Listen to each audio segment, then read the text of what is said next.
qaanqee ibiddaa ta'ee keessan baadhaa isin jechuudha. Kaafaa'oon kabajaan waamicha isinii Shima akkam jirtu hordoftoota kiyya bakka jirtanii nageenya kana sanaa qabu jecha warri nagaa qabdan qomee kamugaa gidduu kana yookiin torban lamman kana koota gurguddaa Oromiyaa keessatti raawwataa jira. Oromoon du'aa jira, naannoo isaarraa buqqaa jira, ajjeefamaa jira. Saniif gidduu kana qabsoon finiinee jira, qabsoon iddoo isaatti deebi'ee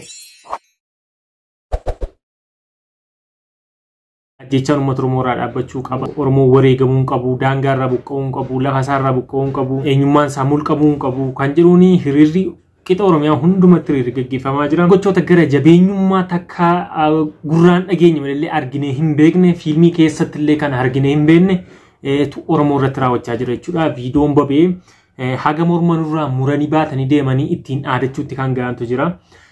Sun hedduu nama gaddisiisa. Keessumattuu uummata naannoo Wallaggaa jiraatu, naannoo Kiiramuu, naannoo Gaarjagaa Jaartee, uummata naannoo sana jiraatu irratti haga morma ajjeesuu darbanii haga gogaa irraa luqqisuu haga morma isaanii muranii baatanii deemutti ga'anii jiruuga humnootiin finxaleeyyii naannoo Amaaraa yookiin fannoo ofiin jedhanii of waaman daangaa ce'anii dhufanii Oromiyaa keessatti uummata Oromoo irratti yakka akkasii raawwataa jiru.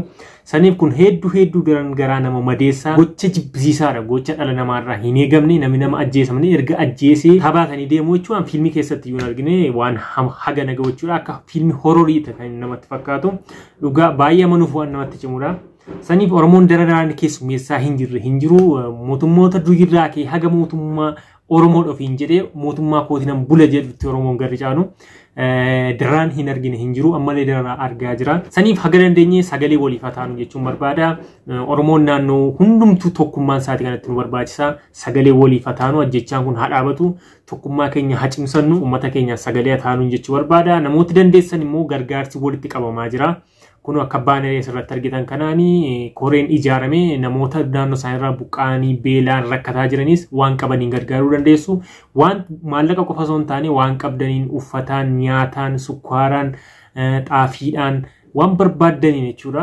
Uummata kana tumsuun gahee keessan baadhaa isin jechuu barbaada. Lookeeshiniin isaanii asumarra jira Finfinnee kana naannoo hoteela kennaatti kan inni har'a jalqabee. Saniif namooti gargaarsa kamii inni qabdu maallaqaan hin qabne waan mana qabduun kiiloo tokko lama ta'u midhaan qabduun illee gargaaruu ni dandeessu jechuu barbaada. Qabsoo jechuun dirqama bosona galoo osoo hin taane qabsoonis warra qabsoo dhaadhee warra miidhamee saba ofii kunuunfachuu birmachuu fi dirqama barbaachisaa waan ta'eef namoonni kanaan deeggaruu barbaadanii deeggaruu ni dandeessu jechuu barbaada. Armaan mad wanta ni kaleessa barreesse keessa barattoota akka beekamu Oromiyaa hunduma irratti yuunivarsiitii hunduma irratti hiriira ba'aa jiru sanii wal qabatee barattoonni gaaffii komii uummata bal'aa karaa nagaan dhiyeessuuf hiriira ba'an.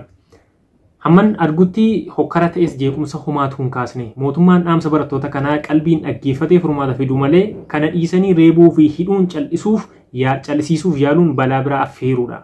Mormiin barataa akka qaanqee ibiddaati.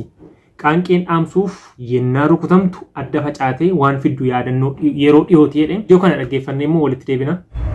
Asirratti hawaasni idila addunyaatiif ibsuu kan barbaadu rakkoon bu'uuraa biyya keenyaa kaawwas ta'ee kib tilmaamni galma aanga'umsa ce'umsa dimookiraasiitiif yaadame sun galma ga'uu dhiisuun gaaga'amaa dhufuu isaa jala murree beekuu qabna.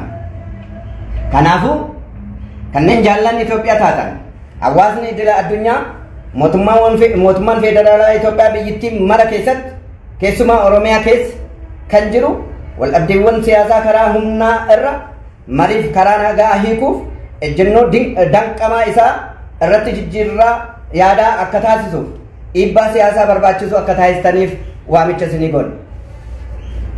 Keessumaa walta'iinsi misooma biyyoota gaanfa Afrikaa IGAD, gamtaa Afrikaa AU, gamtaa Awurooppaa EU, dhaabbata mootummaa gamtoomanii UN, uummata qabsoo ofirraa qolachuu self defense, fi dhaabbata gaggeessu deeggaruuf bukkee dhaabachuun mootummoota abbaa irree yakkoota idila addunyaa namoomaa irratti raawwatan balaaleffachuun gahee keessan waan ta'eef yeroo ammaa biyya Itoophiyaa keessatti mootummaan badhaadhinaa bifa qindaa'ee fi tarsiima'een yakkoota idila addunyaa namoomaa irratti raawwatan uummata Oromoo irratti duulaan gaggeessaa jiru.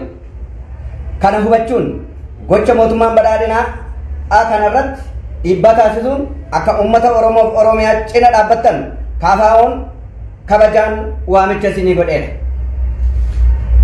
Uummata Oromoo maraaf mootummaan paartii badhaadhinaa Oromiyaa guutuu dirree waraanaa gochaa jira. Qabsoo haqaa fi dargaggoota 5,000 ol itti gabbartee